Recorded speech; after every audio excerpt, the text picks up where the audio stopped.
Bokalista ng Aegis na si Mercy Sunot, pumanaw na.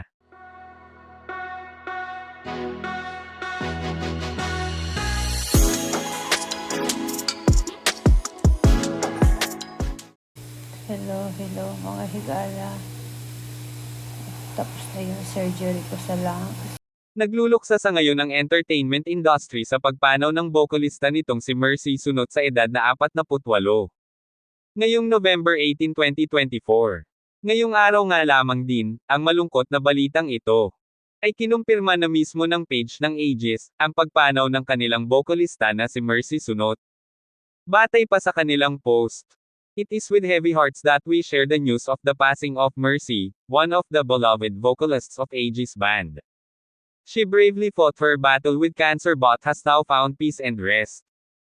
Mercy's voice wasn't just a part of Aegis, it was a voice that brought comfort, joy, and strength to so many.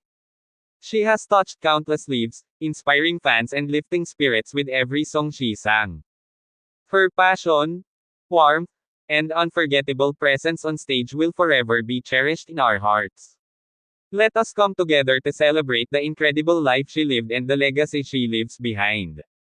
Mercy, thank you for the music, the love, and the memories. You will be deeply missed." Nagpahatid naman ng pakikiramay ang ilan sa mga netizens para kay Mercy Sunot.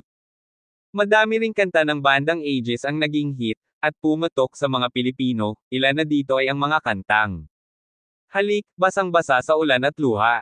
Samantala sa isang TikTok post ay nakapag-update pa ang Aegis vocalist na si Mercy Sunot.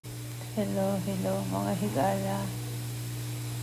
Tapos na yung surgery ko sa lungs. Pero bigla, nahirapan ako huminga. Aniya, tapos na yung surgery ko sa lungs.